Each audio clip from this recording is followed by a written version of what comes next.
realities, dreams to realities, Sue Hopper.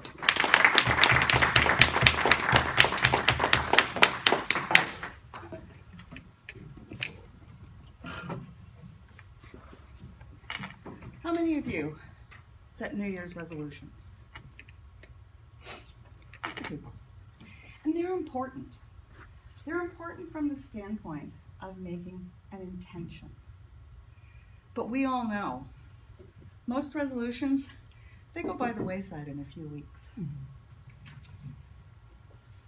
Mr. Toastmaster, fellow Toastmasters, and most welcome guests, wouldn't it be better, instead of setting a resolution, which we know without a plan is just a dream that'll never become a reality, wouldn't it be better to build habits?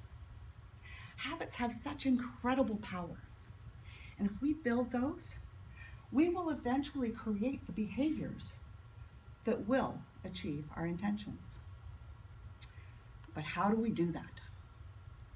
The first thing is to make small changes.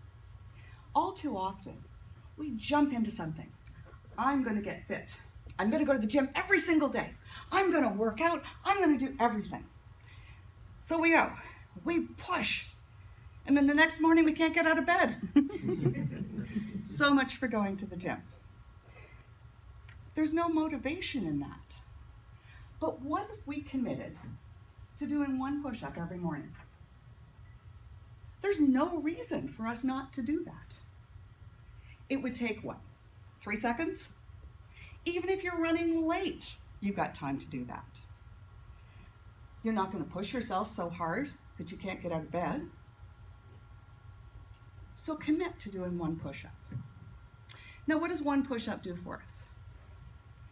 First of all, we have now told ourselves that we're the kind of person that follows through.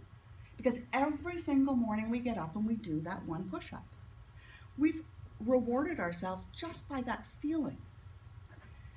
And over time, short time, one push-up isn't going to be enough. So maybe the second week we do 5. And the second week, how long does 5 push-ups take? Right? How long? 5 seconds. Exactly. 5 seconds. See, even for running late, we could still do 5 push-ups. And gradually over time builds. And when we get to the end of the year, we will have built and achieved the level of fitness that we intended in the first place, instead of pushing so hard that we gave up. The second thing we can do is tie our habits to other habits. I did this myself. When I was growing up, flossing your teeth wasn't a thing. But as an adult, I would go to the dentist and the hygienist would say to me, "You need to floss your teeth." Yeah, okay, all right. And then I'd go again. "You need to floss your teeth." I know.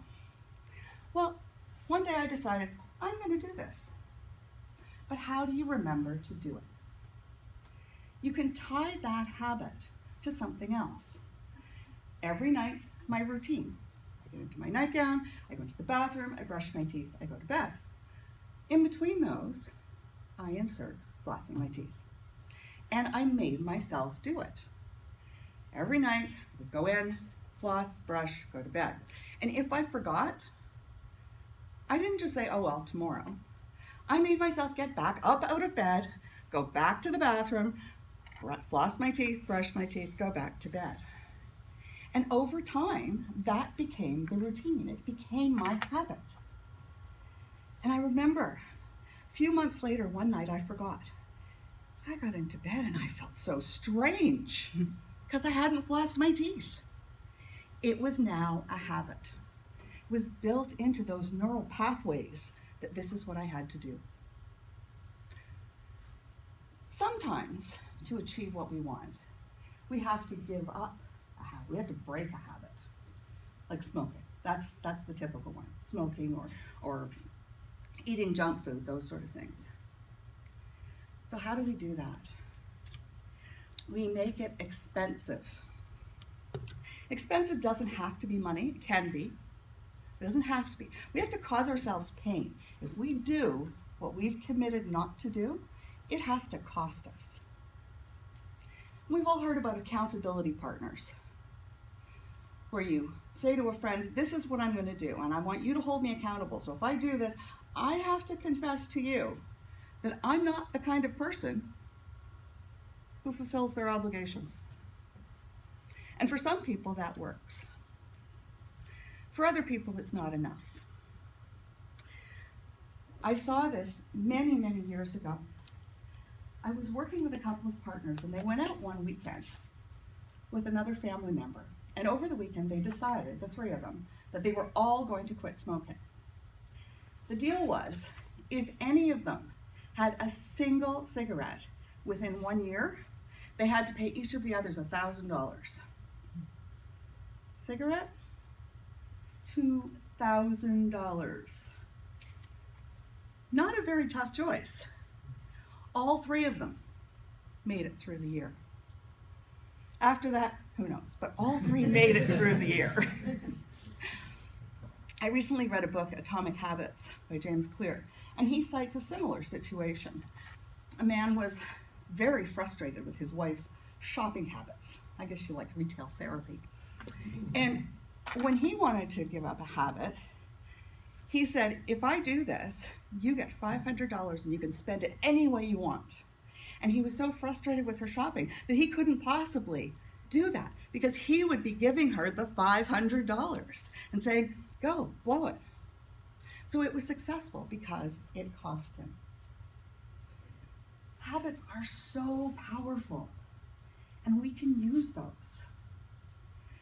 We can use those to make the changes that we want.